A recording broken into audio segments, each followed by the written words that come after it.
인사드리겠습니다. 안녕하세요. 영남경제신문 황지혜입니다. 바쁘신 가운데 소중한 시간 내셔서 참석해주신 모든 분들께 감사의 말씀 드립니다. 지금부터 영남경제 리더십 포럼을 시작하겠습니다. 강의를 해주실 경상북도 환동해 지역본부 김중건 본부장님을 소개해드리겠습니다. 경상북도 지방행정사무관을 임용으로 경북도 일자리민생본부장, 자치행정국장, 또한 구미 경주 부시장을 역임하시고 현재 경상북도 환동해 지역본부 본부장으로 계십니다. 지방시대 환동해 현재와 미래란 주제로 강의를 해주실 김중건 본부장님을 큰 박수로 모시겠습니다.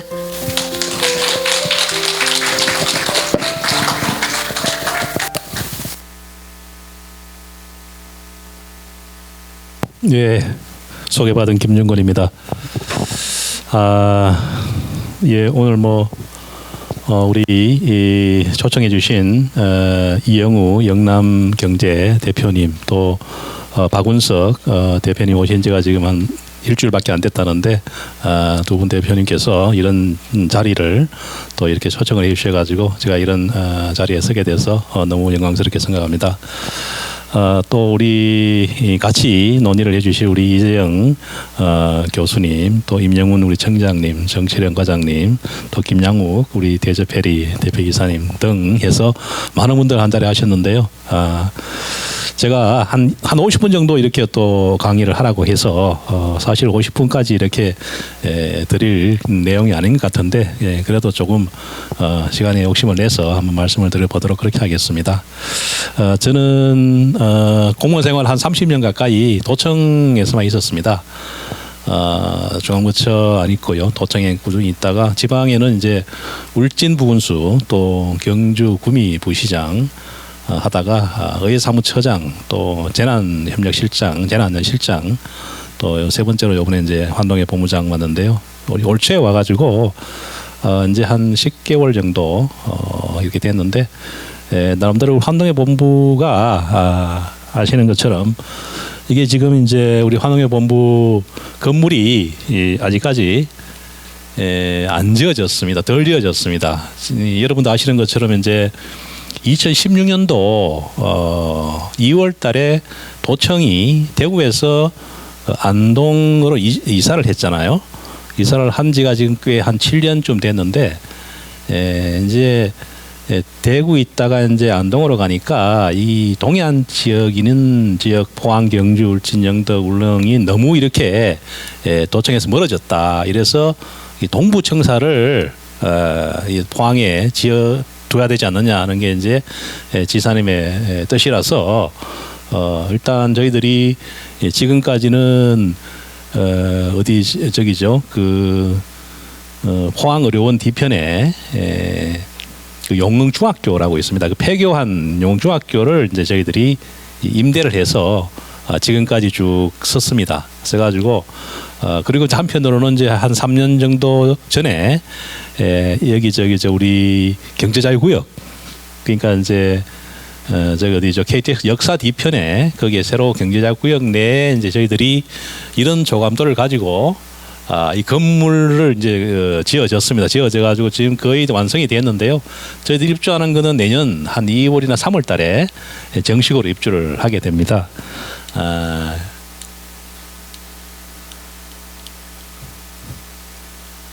이게 안 돌아가네.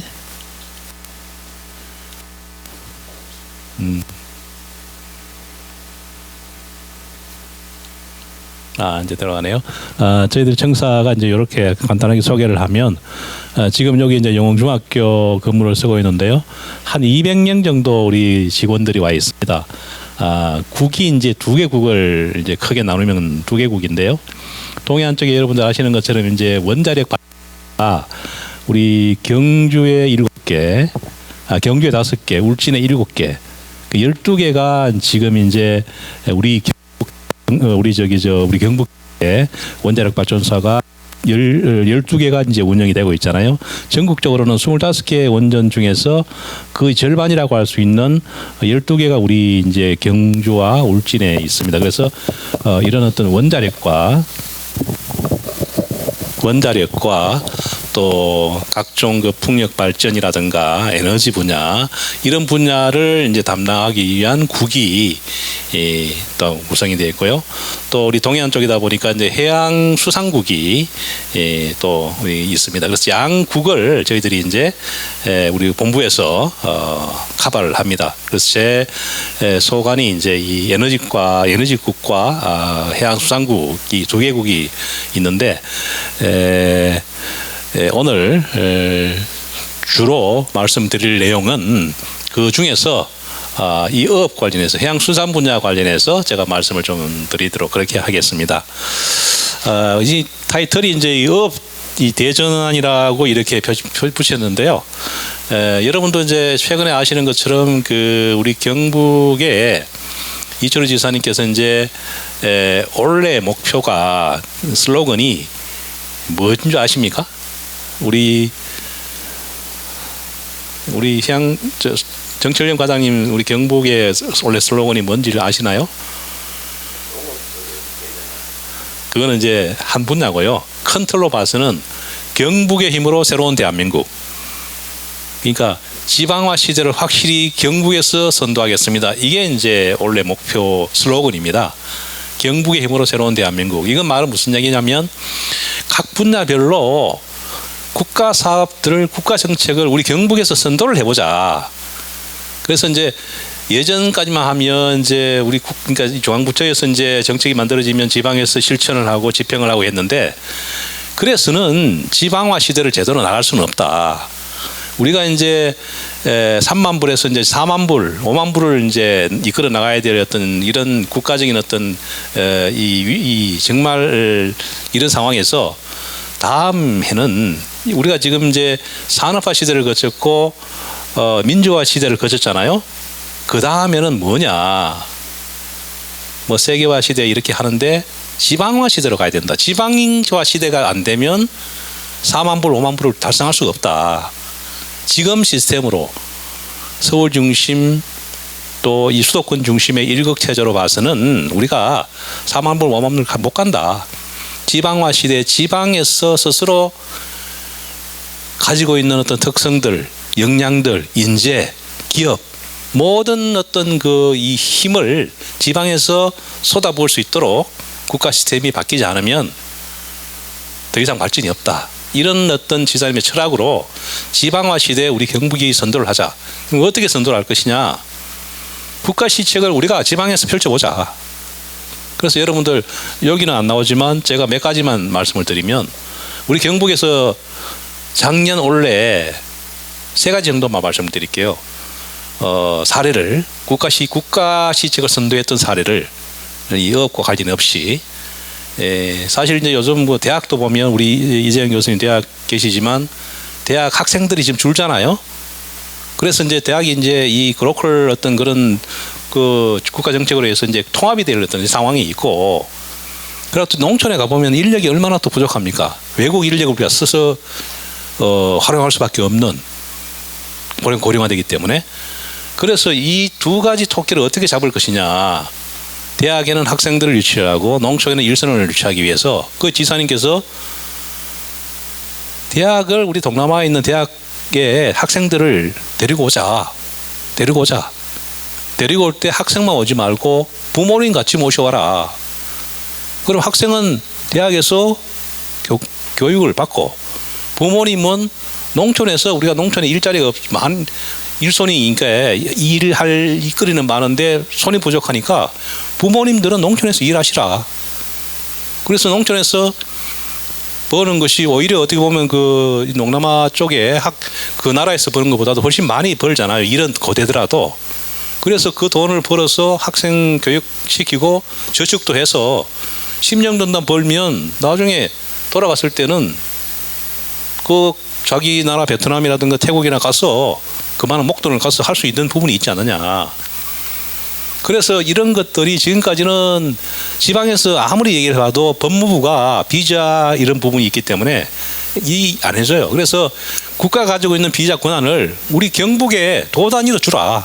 그럼 도에서 필요한 인재를 받고 또 그 부모를 모시고 와서 학생은 대학으로 보내고 부모는 농촌 일손 쪽으로 가 보내고 그걸 우리 경북에서 하겠다. 그 비자를 우리가 주겠다. 그래가지고 지금 이제 협의를 본 것이 법무부에서도 비자를 그렇게 바로 줄 수는 없습니다. 그래서 그 비자 주는 거를 우리 법무부에서 할 테니까 각 도에다가 사무소를 설치해서 직원이 내려와서 그 임무를 하고 있다는 얘기죠. 그 이런 것들을 왜 이때까지는 생각도 못했는 거를 우리가 하고 있다는 얘기죠. 그래 되면 두 마리 토끼를 잡는 거 아닙니까? 농촌에 일손도 있고 또 학교에는 학생들이 동남아 쪽 학생들을 하고 두 번째 사례는 농업대전환. 아까 우리 과장님 말씀하신 농업대전환이 아마 언론에 많이 홍보가 됐는데요. 농업도 보면 이제 고령화되니까 농사 짓는 분들이 지금 나이가 많아서 거의 뭐 저걸 하잖아요. 임대를 다 줘버리잖아요. 그리고 이제 이렇게 좀 몇 가마씩 이렇게 받고 하는 부분인데 앞으로 그렇게 하지 마라. 이제는 지금까지는 이제 농업 하시는 분들이 지주였잖아요. 지주가 되는 것이 아니고 주주가 되라. 주주. 그래서 농업도 보면 대규모 영농으로 가고 젊은 사람들이 투입해서 그 한 지역의 농업을 다 하도록 하고 그 가지고 있는 그러니까 이 논을 가지고 있는 분들은 손을 떼라. 그래서 주주가 되시라. 주주. 그러면 주주를 투자를 하면 나중에 그 수익은 배당을 받으면 되잖아요.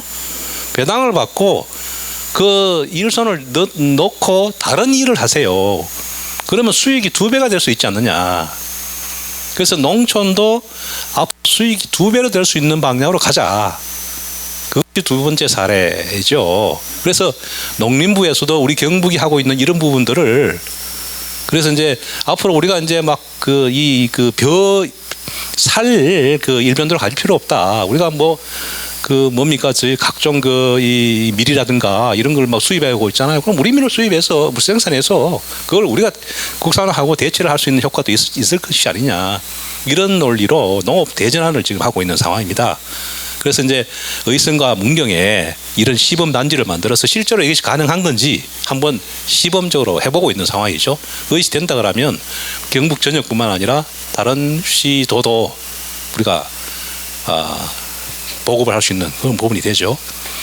그 세 번째 사례는 지금 이제 젊은 층들이 지금 계속 줄고 있잖아요. 학생들도 줄고 인구가 소멸되고 있는 상황인데 그럼 앞으로 우리 지방화 시대에 이 계속 놔두면 의성부터 시작해서 청송, 영양, 영덕, 우리 포항, 구미, 칠곡, 경산, 요번에 이제 도청이 신도성 가려니까 예천만 빼고는 전부 인구가 주는 상황인데 이걸 앞으로 계속 그대로 놔둘 것이냐, 그걸 어떻게 할 것이냐. 젊은이들이 지역에 있어야 된다. 그래서 젊은이들이 지역에 있도록 하기 위해서는 어떻게 할 것이냐. 고등학교 자체를 특성화로 해서 한 지역, 한 특성화 대학, 특성화 고등학교를 만들고 그 지역에서 나오는 학생들은 그 지역의 그 시군의 기업과 연결해서 다 채용을 하도록. 그 소위 말하는 이제 포항에 만약에 포항이 지금 이제 이 포항 지역의 전략 산업이 아까 우리 응극 뭐죠? 2차전지 응극제로 가는 걸로 돼 있고 상주가 이제 2차전지 양극제로 가고 우리 영덕 같은 경우에는 이 로하스 웰빙 로하스 쪽으로 간다. 경주는 SMR로 간다. 울진은 원자력 수소로 간다. 이렇게 지역별로 전략 산업이 만들어지고 그 산업에 맞는 인재를 키우기 위해서 특성화 고등학교를 만들고 그 특성화 고등학교에서 졸업한 친구들은 바로 그 졸업하자마자 졸업할 때까지 학비 걱정하지 마라. 우리가 다 대줄게. 졸업하면 바로 취업시켜서 중견기업이든 중소기업이든 그러니까 기업에 들어갑니다. 들어가면 처음에는 이제 봉급이 약하겠죠. 그런데 우리 이 방침은 2년만 지나면 중소기업은 중견기업 봉급을 주겠다. 중견기업은 대기업 수준의 봉급을 주겠다. 그거 어떻게 가능할까요? 도에서 국비를 받아가지고 기업에다가 R&D 자금을 주고 기업에서 필요한 직장 직원들 후생 복리비를 준다. 그러니까 이 봉급을 주는 데 대한 어떤 그러니까 대응으로 그렇게 주겠다 이런 얘기죠. 그리고 그 친구들이 이제 이 군대 가는 것도 병역 특례를 받을 수 있도록 하고, 또 그 친구들이 나중에 이제 이 주거를 얻어야 되잖아요. 그러면 10년 동안 임대 아파트에 대해서 임대비를 주겠다. 우리가 LH 임대 아파트를 보통 얻으면 한 달에 한 40만 원, 50만 원 들어가잖아요. 그걸 우리가 주겠다. 10년 동안. 그리고 이 친구들 결혼하잖아요. 그러면 5년 동안 매년 1,000만 원씩 결혼 자금을 주겠다. 그리고 애들이 결혼해서 애 낳고 돌봄 이런 부분들은 우리가 또 이 시스템으로 맞게 양육하는데 걱정하지 않도록 주겠다. 이런 어떤 제안들, 이거를 우리가 K 로컬 프로젝트라 그래가지고 경북 로컬 프로젝트, 우리가 만든 이 부분들이 지금 중앙부처 총리실에서 벤치마킹을 해서 이게 어느 정도 타당성이 있는지 검증을 하고, 이거를 지금 각 시군, 그러니까 시도로 할 수 있는 여건이 되는지 이걸 검증하고 있다는 얘기죠. 그래서 이 세 가지 사례를 제가 간단하게 드렸는데, 이런 정도로, 그러니까 국가 시스템을 우리 지방에서 먼저 펼치고 그 지방에서 먼저 해보겠다. 우리가 되는지 안 되는지 우리가 먼저 해보고, 되면 너희들이 가져가면 좋지 않느냐. 이렇게 가능한 것이 지사님이 지금 전국 시도지사 협의회 회장으로 계셨기 때문에, 시도지사 협의회가 제2 국무회의입니다. 그래서 국무회의 지금 대통령께서 주재하실 때 이 제2 국무회의 할 때는 대통령 바로 옆에 앉으셔가지고 이런 걸 끊임없이 말씀을 드리고 이러니까, 국가적으로 봐서도 총리실에서 굉장히 관심을 가지고 있고, 지방화 그러면 더 경북도를 보라. 그래서 경북도에서 지금 관련되는 분야의 어떤 아이디어를 낸 직원들이 굉장히 힘을 받고 있어요. 왜냐하면 우리 도에서 만든 시책들이 중앙에서 채택을 하고 그거를 국가적인 사업으로 채택하니까 얼마나 기분 좋냐는 얘기죠. 이런 어떤 노력들을 우리가 경북이 먼저 해보자, 이런 취지로 제가 말씀을 드렸는데, 그래서 이제 지사님이 저희들한테 오다를 준 것이, 그러면 야, 환농협 본부는 너희들은 뭘 바꿀 것이냐, 업을 바꿔야 된다, 업 대전환을 해봐라 너희들은. 그래서 업 대전환을 어떻게 할 것인지를 지금 제가 우리가 하고 있는 혁신 사례를 중심으로 해서 말씀을 드리겠다, 이런 말씀입니다. 자, 사실 우리 업이 여러 가지 어떤 이 스와트 분석을 해보면 강점도 있고 약점도 있고 위험 요인, 기회 요인이 많은데, 가장 중요한 것이 사실은 이 위협한 요인을 보면, 지금 우리 고령화가 심하다 보니까 농촌에 가면 이 업을 할 수 있는 인력들이 없잖아요. 전부 해녀도 보면 이제 거의 70살 넘었고, 그 업 하시는 분들이 고령화돼 가지고 배는 팔기는 싫고, 근데 막상 나가기는 안 하고. 우리 어제 임명훈 청장님 오셨는데 이 너무 참 문제가 되죠, 그죠? 그리고 이 와중에 또 이제 이 후쿠시마 오염수가 방류되는 바람에 좀 문제가 되었었고요. 또 기후 변화로 인해 가지고 지금 옛날에 그만큼 많이 잡혔던 오징어도 지금 보니까 10분의 1 반토막이 나버렸잖아요. 오징어도 없고, 동해안에 잡혔던 명태 이런 거 잡힙니까? 꽁치, 요새 우리 과장님 포항의 청어를 이제 시어로 했던데, 한때는 청어가 얼마나 많이 잡혔으면 요즘 잡혔는지 모르겠다만은 이런 부분들, 그러니까 자꾸 이게 기후 변화가 되다 보니까 어족 자원이 이게 없어져 버렸고, 또 이제 사실은 이 백화 현상이라 그래가지고 해안가 들어가 보면 참 이 먹이를 먹고 자랄 어떤 그런 환경이 안 되죠, 고기가. 그래서 이제 저희들이 인공 어촌을 많이 한다든가 이런 어떤 억지로 이런 어떤 인공적인 어떤 작업을 하게 되는데, 이런 어떤 어려움이 있는 상황에서 사실은 참 어려운 부분이 있습니다만은, 그래도 한편으로는 이 청정 안전 수산물에 대한 수요가 증가하고 있고요. 또 이 해양 치유라든가 바이오 같은 어떤 이 해양 분야의 새로운 신산업에 대한 어떤 그런 육성하기 위한 시책의 필요성, 이런 것들도 강화되고 있고 하기 때문에 이제 새로운 어떤 기회가 될 수 있다는 어떤 그런 의미로 저희들 한번 분석을 해본 상황입니다. 그래서 저희들 큰 틀로 말씀을 드리면, 우선 이런 비전과 목표 전략을 가지고 있는데, 중요한 것이 어떻게 보면 수산업을 아까 우리 위원장님 가보셨는데 아까 수산물 가공이라든가 이런 부분들을 굉장히 중요하게 말씀하셨는데 수산물도 우리는 이제 앞으로는 잡는 업은 이제 지나갔다. 기른 업으로 가야 된다. 그래서 그와 같이 사는 수산업을 하기 위해서 스마트 양식을 어떻게 할 것인지를 좀 우리 고민을 하고 있고요. 또 이 업도 보면 이제 고령화 된다고 해서 막 그냥 놔둘 것이 아니라 청년들이 돌아오는 어떤 어촌을 어떻게 만들어 갈 것인지 이 부분을 고민을 해야 되고 또 해양 내적 관광 분야를 얼마나 우리가 지금 잘 만들어 나가야 될 것이냐 이 부분 또 그리고 이제 이런 그 이 수산 기술뿐만 아니라 이 해양 자원 바이오 자원 뭐 또 각종 해양 어떤 미세 조류라든가 어떤 이런 부분을 통해서 어떤 신산업을 일으키는 어떤 이런 부분에 우리가 투자를 해야 된다 이런 취지로 네 가지 파트로 나누어서 좀 설명을 드리도록 하겠습니다. 그래서 사례별로 좀 말씀을 드리는데 여기서 뭐 사례가 우리가 요것만 다 하는 것이 아니라 대표적인 사례이기 때문에 말씀을 드리는 겁니다. 그러면 이제 우리가 이제 이 업도 사실은 요즘은 보면요 우리가 그 수산 우리 회 먹는 것도 나이 드신 분들 여기 계신 분들 나이 드신 분이기 때문에 회를 다 좋아하지만 실제로 어린이들 보면 회를 그렇게 많이 안 좋아하잖아요. 그런데 한편으로는 연어라든가 참치는 또 좋아해요. 이런 것이 이제 왜냐하면 이 보편화되어 있고 부모님 따라가서 많이 먹었기 때문에 그래서 이 연어를 우리가 이제 양식을 한번 해보자. 실제로 연어를 보면 세계적으로는 한 매년 480만 톤이 생산이 되는데 그 중에 지금 80%가 지금 양식입니다. 양식.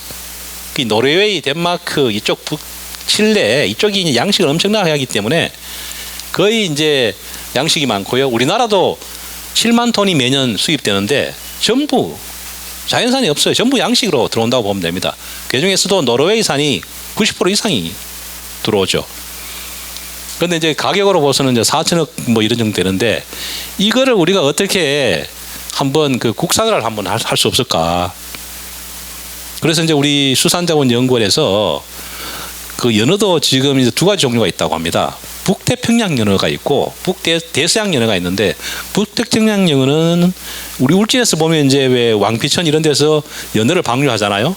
그러면 이 연어가 저기 이제 이 러시아 쪽으로 갔다가 저 알래스카 갔다가 한 바퀴 돌고 한 2년 만에 이제 들어와서 이제 성체가 돼서 나서 알을 놓고 이제 죽는데 그거를 이제 북태평양 연어 그러니까 청연어라 그럽니다. 그 연어가 있고 그 연어는 사실 맛이 그렇게 없대요.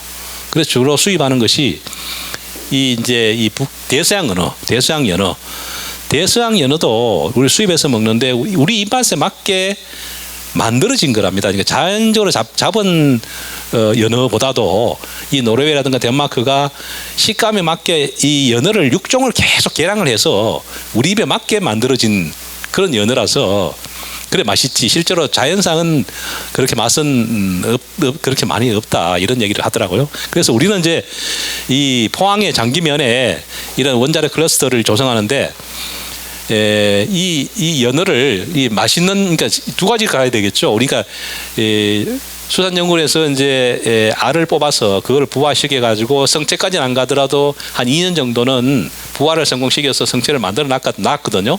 근데 요거는 이제 시간이 지나면 다시 또 성체가 되면 알을 까고 또 그를 이제 이 부화를 시킬 수 있는 기술은 있답니다. 그런데 이 대서양 연어 같은 경우에는 우리가 이제 알만 수입해 옵니다.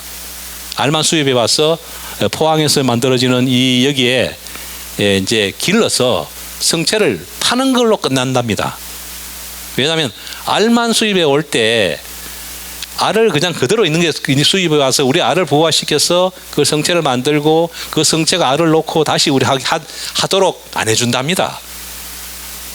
이게 어떻게 하냐 그러면 알을 이제 수입해 올 때 수온 처리를 해본대요.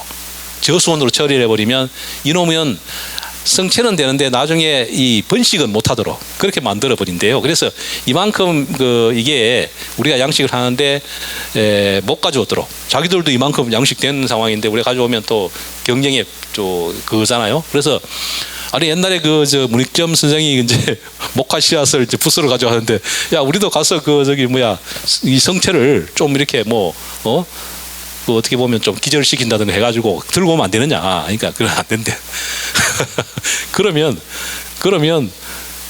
우리가 여기서 이제 그 어차피 이 북태평양 연어 이거를 이제 우리가 해야 되는데 이거를 키워서 수십 년간 노력해왔던 입맛에 맞게 우리 입맛에 맞게 또 육종을 개량을 해야 될 그런 부분이 있답니다. 그래서 아주 어려운 상황인데요.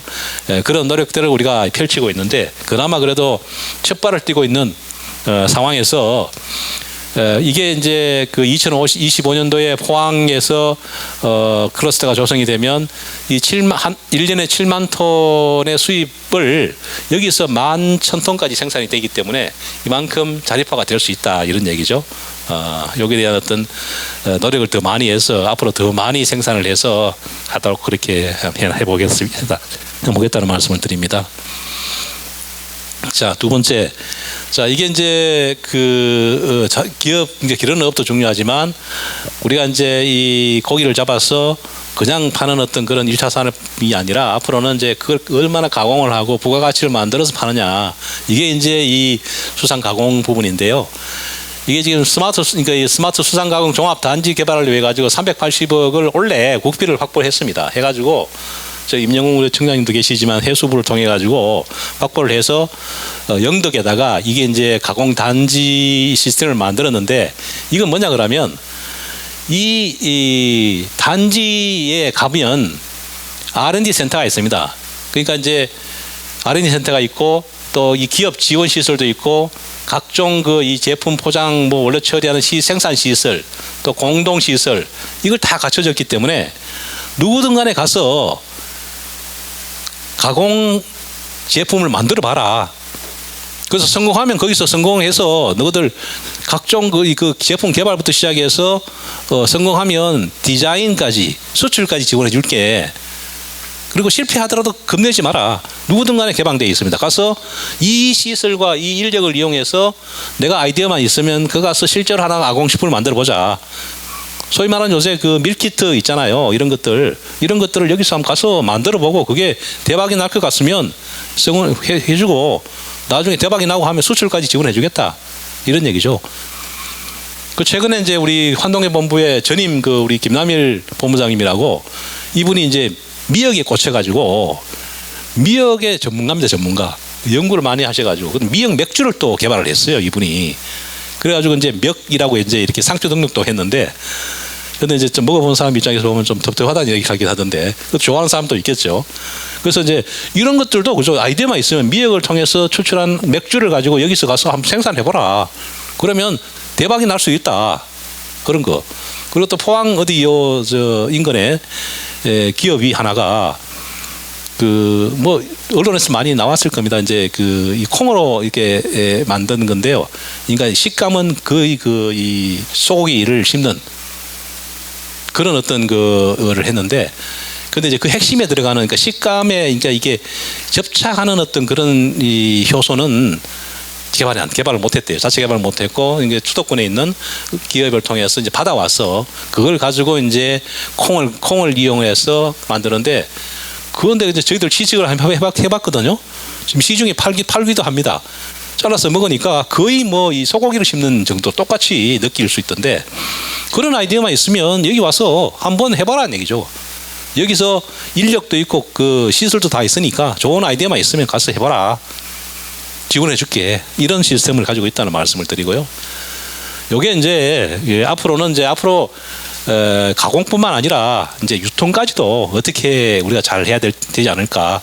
지금 보면 이제 그 고기가 잡혀오면 업한장에서 이제 각종 뭐 처리를 해서 뭐 이렇게 뭐 생물로 갈 건 가고 아니면 뭐 이게 냉동으로 갈 건 가고 하는데 우리가 이거를 체계적으로 울진 지역에다가 한번 스마트 콜드 체인이라 그래가지고 올라오는 어떤 그 제품에 대해서 아주 그 이 위생 처리부터 시작해서 안전 처리 또 다 처리를 하고 해썹 시설을 이용해서 처리를 하고 거기에 대해서 임시 냉장을 해야 될 것, 냉동을 해야 될 것 이렇게 또 분류를 하고 나중에 온라인을 통해 가지고 소비자가 원하는 제품을 바로 이렇게 처리할 수 있는 그러니까 이력 관리가 될 수 있는 어떤 그 시스템을 우리가 한번 이렇게 구축해 보자 하는 부분입니다. 이게 이제 유통 부분이죠.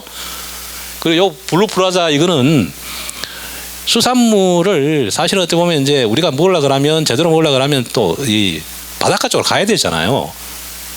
근데 가는 것들도 보면 좀 그러니까 경주 같은 경우에도 간포에 가면 이제 수산물 단지가 있는데 차라리 이것을 그러니까 이 사람이 많은 도심에 갖다 놓으면 어떨까? 도심에 갔다 와서 도심에서 그 생물을 먹기도 하고 거기서 또 각종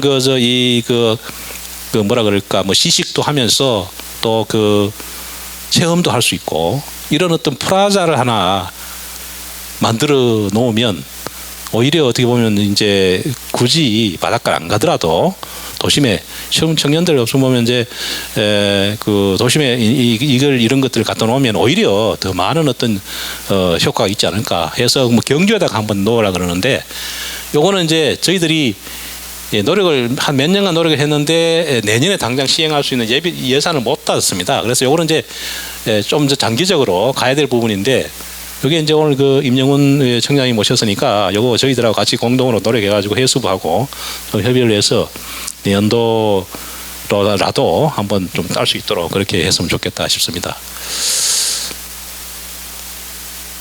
자, 그리고 여기 보시면 이제 마린보이 프로젝트라고 있습니다. 아까 제가 이제 말씀 중에 우리 어촌 지역에 보면 굉장히 고령화되어 있고 해서 많이 이제 인력이 많이 떠나고 그렇게 침체해 있는데 찾아오는 어떤 어촌이 되기 위해서 우리가 어떤 노력을 해야 될지 이걸 한번 고민을 했는데 이게 이제 우리 어업 대전환의 핵심이라고 할 수 있는 부분이죠.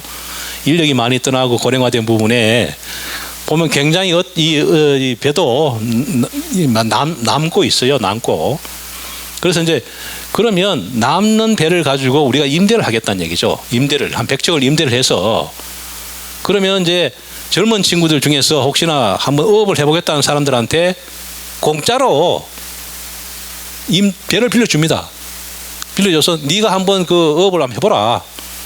그리고 이제 어업하기 전에 귀역학교라고 우리가 만들었습니다. 귀역학교에서 어업 실습도 시키고 그리고 또 각종 어떤 이 안전교육뿐만 이런 교육을 해서 한번 고기를 잡아보세요. 그래서 원래 저희들은 한 100척 정도 해가지고 한 100명 정도를 예정을 했는데 이게 쉽지 않더라고요. 근데 여섯 분이 오셔가지고 6분이 지금 이제 했습니다. 그래서 저희들 생각으로는 6분이라도 우리가 모집을 해서 하고자 하는 걸 발굴을 했으니 오히려 저희들은 어떻게 보면 이제 첫째라서 좀 적다 하더라도 오히려 다행스러운 게 아니냐. 이걸 한번 더 보고 내년에는 문제점이 뭔지 앞으로 어떻게 하면 더 활성화될 수 있을지 연구를 할 텐데 그나마 6분이 이제 한번 들어와서 하니까 저희들은 굉장히 다행스럽다 생각을 해서 한번 하고 있습니다. 그래서 이분들이 잘 정착을 해서 그죠? 지금 이제 어촌계라든가 해녀들과 잘 조화롭게 한다면 굉장히 어떤 성공 사례를 만들 수 있다 이런 생각이 드네요. 근데 사실은 어촌계라든가 초기다 보니까 이분들하고도 좀 마찰은 또 있는 것 같아요.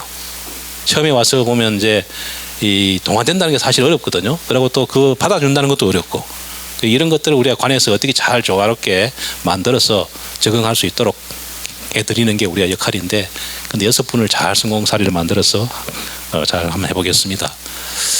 자, 앞으로는 또 해양 관광 시대입니다. 해양 관광을 우리가 어떻게 해서 해야 우리 이제 많은 분들이 와서 우리 지역에 홍보도 되고 또 지역의 어떤 경제도 살리는 부분인데요. 이건 이제 호미반도 여기 이제 이게 호미반도라고 하는데 호미반도 국가해양생태공원 소위 말하는 해양정원이라고 보면 됩니다. 국가정원은 여러분들 순천만 국가정원 또 울산의 태화강 국가정원 이 두 개가 이제 국가정원이 이제 지정이 되었습니다. 그런데 순천만 국가정원이 2015년도에 이제 지정이 돼가지고 지금 거의 한 10년 가까이 되는데 제가 인터넷 찾아서 보니까 여기는 매년 4월 1일부터 10월 31일까지 7개월 동안 순천 국가정원 박람회를 한대요. 그런데 원래 지금 이제 10월 말 다 돼갔잖아요. 900만을 넘었답니다. 관광객들이. 1000만을 이제 바라보고 있다. 그래서 여기에 만약에 우리 이 호미반도가 해양공원이 지정이 되면 1000만은 아니더라도 그냥 한 500만 이상만 와더라도 1년에 대박이 아닐까요 싶은 생각이 들거든요. 그래서 이쪽 분야에 스토리텔링을 잘해서 여기에 보면 이제 연어가 올라가는 물길도 있고 또 여기 포항에 해녀가 많습니다. 해녀 문화원도 만들고 또 각종 여기에 이제 생태 보존을 하기 위한 어떤 그런 시설들 또 여기에 그 관광버스를 이용해서 이런 어떤 뭐 루트를 한번 이렇게 해본다든가 또 심해 해양 풀을 조성해서 실제로 잠수부가 들어갈 수 있는 어떤 그 위치까지 한번 들어가 보는 어떤 이런 것들을 만들어서 이 호미반도의 어떤 생태계를 보존을 하고 또 개발을 하는 보존과 개발이 조화되는 상황에서 관광객들을 유치하는 어떤 좋은 정원으로 우리 만들기 위해서 1,600억이 이제 투자될 거로 생각해서 우리가 예비 타당성 조사를 지금 들어가 있습니다. 기재부에서 예비 타당성 조사 대상이 됐다는 것은 그만한 가능성이 있기 때문에 한 거죠. 그러니까 조사 대상이 됐다는 것만 하더라도 굉장히 잘 돼 있고요. 그래서 우리 1년 동안 올 연말까지 조사를 하는데 타당성 조사가 어느 정도 실행 가능성이 있다고 인정이 되면 이만한 금액이 투자가 돼서 내년부터 실행이 됩니다. 그래서 원래 그러니까 내년 초에 되면 이 결정이 나기 때문에 이거를 우리 포항시와 굉장히 노력을 하고 있습니다. 이게 되면 거의 2천억 정도의 예산이 들어서 해양 정원에 새로운 어떤 우리 경북의 어떤 랜드마크가 되지 않을까 이렇게 생각을 합니다.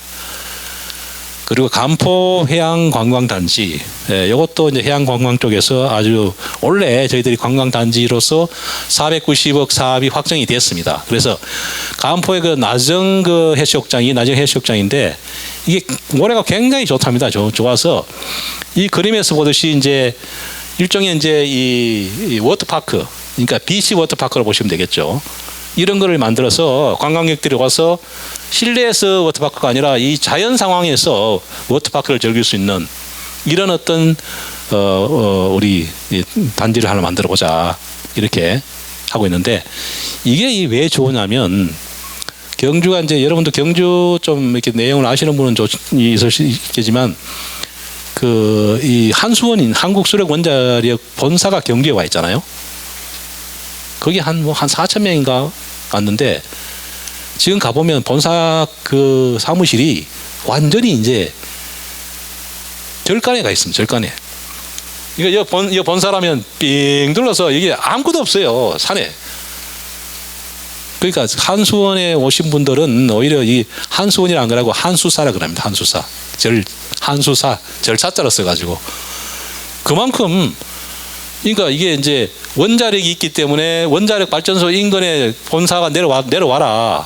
이러놓으니까 이제 여기다가 본사를 갖다 놓으면 이 주위가 개발될 줄 알고 온 지가 한 4년, 5년 됐거든요. 그런데 하나도 개발이 안 됐어요, 이게. 그러니까 절간이라는 얘기죠, 절간. 그러니까 이제 여기 있는 사람들이 전부 울산에 가서 산다니까요. 그러면 경주 입장에서 보면 아니 이 한수원을 유치해놓고 효과는 울산이 보고 있다는 얘기죠. 이래서는 안 되겠다. 그래서 그리고 또 이제 경주가 SMR 또 국가산단이 이제 돼가지고 또 이 과기부에서 그 문무대왕 과학연구소라고 또 한수원 규모만큼의 또 이 사업을 또 합니다. 그러면 또 그만한 인력이 또 와요. 그러면 똑같이 또 이래 될 거 아니냐는 얘기죠. 그래서 그런 이제 앞으로는 이제 그런 입지에 가지 말고 그 입지를 포괄하는 정말 이 문화가 있고 교육이 되고 정주 여건이 되는 어떤 그런 지역을 우리가 만들어 나가야 그 사람들이 그 인근에 집을 얻고 살지. 안 그러면 이런 것도 없으면 전부 울산에 가고 또 서울에서 출퇴근하고 이런다는 얘기죠. 그래서 이러한 관광단지부터 시작해서 앞으로 우리 문화시설, 교육시설 이런 걸 엄청나게 많이 만들어야 된다는 얘기죠. 그래야 이런 것 통해라도 인근에 집을 넣고 그 사람들이 이 생활을 할 수 있도록 그렇게 나가는 그런 의미에서 보면 이 관광단지가 단순한 관광단지가 아니라 중앙에서 내려온 분들, 그분들 정주 여건에 좋은 어떤 그런 계기가 되지 않을까 이런 것들을 생각을 해서 앞으로 우리가 이런 것들을 계속 공모 사업이라든가 도비 사업이라든가 해서 채워나가겠다 이런 말씀을 드리고요. 그리고 이제 이제 해양 산업 쪽으로 가보겠습니다. 해양 산업. 마린 펠로이드, 마린 머드, 그러니까 이 진흙이라는 의미죠. 마린 머드. 이게 이제 제품까지 개발됐는데 여러분 그 울진의 그 왕돌초라고 아시죠? 왕돌초. 후포에서 바닷가 쪽으로 23km 나가면 그 지하에 그러니까 이게 잠재 형식으로 그러니까 겉으로 드러나지 않지만 이게 엄청난 그러니까 가로가 21km 그러니까 동서가 21km 남북이 54km 정도 되는 그 바다 속에 있는 바다 작은 산이라고 보면 되겠죠. 그러니까 거기에 같은 데는 5m까지 올라와 있답니다. 이게 이제 5m에서 5m만 더 올라왔으면 섬이 됐겠죠. 근데 이게 있다 보니까 그 울진에서 1만 년 전에 만들어졌던 이 마린 머드가 쉽게 나가지 않고 있었다는 얘기죠. 그게 없어서 왕돌초가 없었으면 다 쉽게 나가 버렸는데 그게 왕돌초 때문에 쉽게 나가지 않고 그대로 보존이 됐는 게 여기에 보면 8만 헥타르에 36억 톤의 이 마린 머드가 있답니다. 거기서 이게 이제 우리 그 울진에 있는 그 환동에 사는 연구원이 우리 도의 출연기관인데 그 연구원과 한국지질자원연구원에서 공동으로 이제 발견을 해서 그 성분 조사를 해보니까 이게 이제 일반 뭐 다른 것보다도 엄청나게 한데 여기 이제 최근에 식약처 산하에 한국 화장품 연구원이라고 있습니다. 거기서 성분 분석을 해보니까 일반 최고 제품이라고 하는 화장품보다도 보습 효과가 50% 그리고 미백 효과가 주름 제거 효과가 100% 그리고 미백 효과가 80%인가 그리고 특히 그러니까 항염 항산화 효과가 80%까지 이렇게 높은 걸로 이렇게 연구가 됐습니다. 그래서 이제 그 언론에도 많이 났어요. 많이 나가지고 이렇게 시제품까지 나와서 지금 한번 이렇게 저한테도 발라보라고 주던데 저는 요새 이제 나는 필요 없다. 요즘 내가 2만 보 한다. 2만 보. 많이 할 때는 주말에는 3만 보 한다. 3만 보 하고 2만 보 하니까요. 저는 이제 한 4년 전부터 했기 때문에 스킨로션을 안 바릅니다. 오히려 이게 그래 그러면 바를 필요 없이 그더라고요. 그래서 이제 이거를 나는 필요 없으니까 다른 사람하고 발라보고 내한테 나중에 이 효과를 좀 얘기해달라 했는데 아직까지 효과 얘기하는 사람은 없는데 공식적으로 언론에서 이렇게 나오더라고요. 아까 이만큼 좋은 거다 이게. 그래서 이만한 어떤 것 같으면 그 무궁무진하다고 보면 되거든요. 그래서 이 제품 하나만 하더라도 이렇게까지 성과가 있는데 이거 말고도 어떻게 보면 이런 어떤 제품을 이용해 가지고 나중에 뭐 화장품뿐만 아니라 다른 어떤 뭐 의료 어떤 그런 쪽으로도 한번 쓸 수 있는 어떤 그런 여건이 되지 않을까 이렇게 생각하면 엄청난 어떤 가능성을 가지고 있다. 그리고 이제 두 번째가 이제 이 해양 염지하수.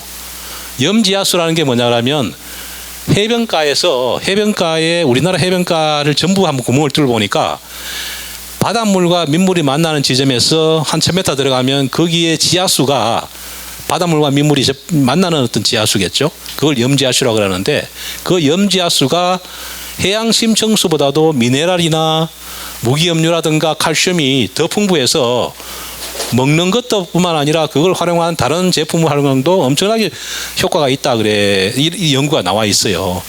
그래서 이제 이거를 사기업체에서 전국을 뚫었는데 제주도에 성공했고 또 우리 울진에 성공을 해서 이걸 뚫었는데 여기가 제주도는 이제 현무암이잖아요. 그래서 이제 지하에 이런 어떤 필터 역할을 하는 것이 여기 울진은 화강석이거든요. 화강석이 훨씬 더 필터 역할을 더 잘해서 물맛이 훨씬 더 좋다고 얘기를 하더라고요. 그래서 지금 이렇게 시판이 됐는데 이 500ml 한 병이 얼마인지 아세요? 5,000원에 인도네시아에 팔았어요. 4만 병, 2억 받고. 근데 이걸 가지고 미국에도 팔라고 지금 뭐 계약을 하고 있다는 얘기 하던데 그만큼 이 물이 좋다. 이런 자원이 있다. 해녀가 이제 지금 우리 제주도만 있는 게 아니고 우리 경북의 해녀가 1200명입니다. 등록된 해녀가. 근데 활동하는 해녀가 850명이 있대요. 그 이분들이 이제 이렇게 가로늦게 사실은 협회를 만들어 가지고 공동으로 이제 하는데, 아까도 말씀드린 것처럼 전체 해녀들의 어떤 평균 연령이 한 70대 넘고 제일 어린 분이 45세라네요. 근데 해남도 또 많이 있더라고. 해남이 많이 생기고 있고.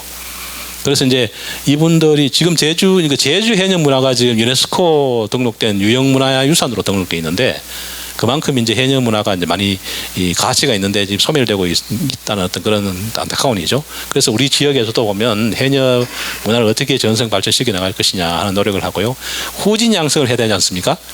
그래서 하겠다고 한 사람들 많이 나오는데, 근데 이제 이분들이 딱 보기에 좀 물질을 제대로 하는 사람이라야 마음을 틀어놓고 하지, 실제로 펜션 운영하면서 그냥 물질은 그냥 뭐 이렇게 뭐 취미 삼아 이래 하면 이 해녀 문화, 그러니까 물질하는 거를 일생 동안 해왔진 분들이 성에 차겠습니까?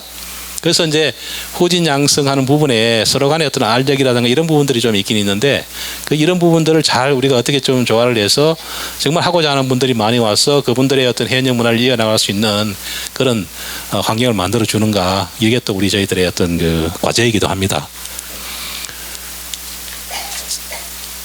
자, 울릉공항이 이제 지금 이제 또 어떻게 보면 일종의 울릉에서는 정말 핫 이슈죠. 지금 현재 공격률이 한 40% 정도 됐다는데요.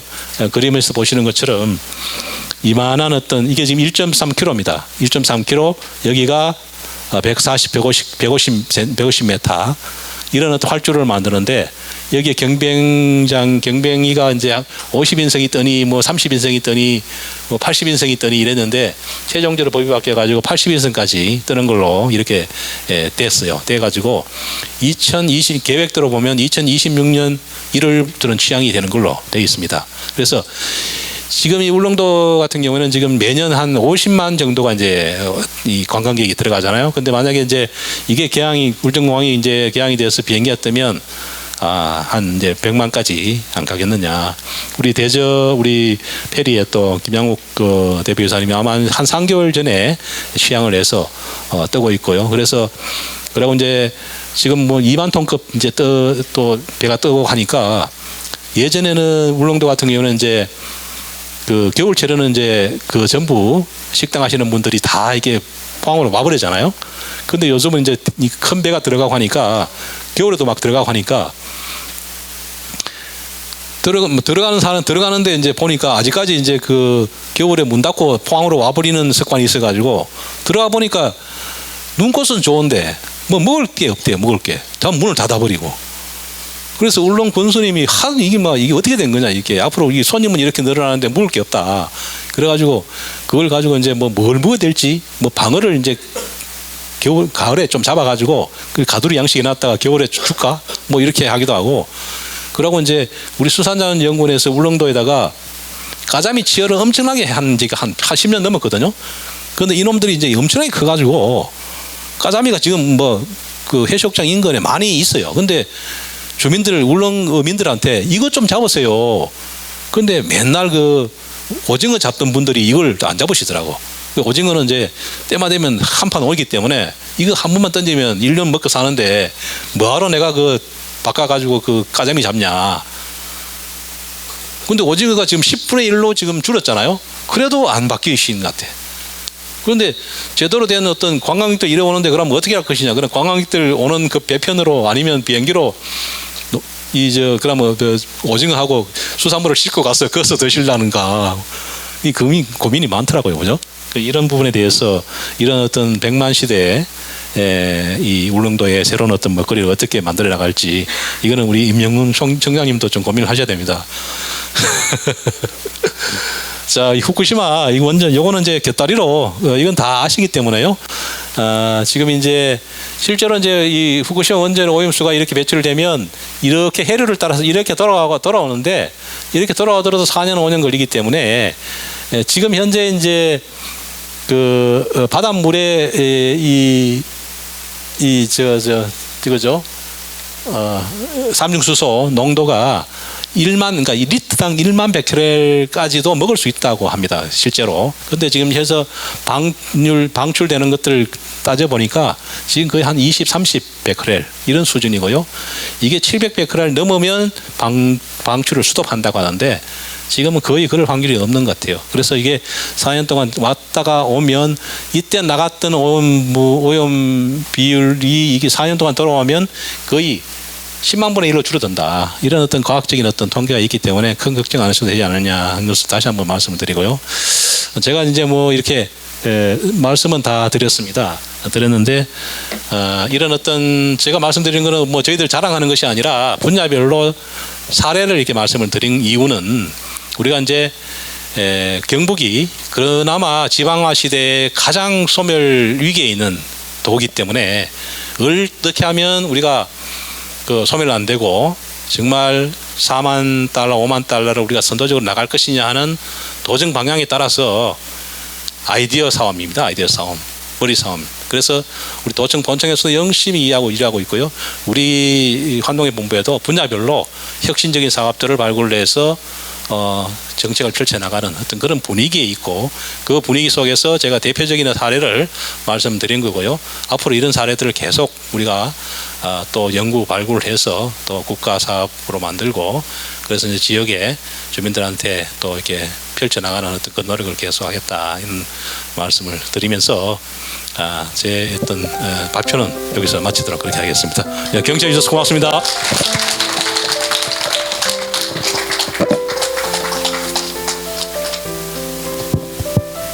네. 자, 바르고 먹는 것부터 무궁무진한 미래 발전에 대해 열강을 해주신 김중건 본부장님께 다시 한번 감사의 박수 부탁드립니다.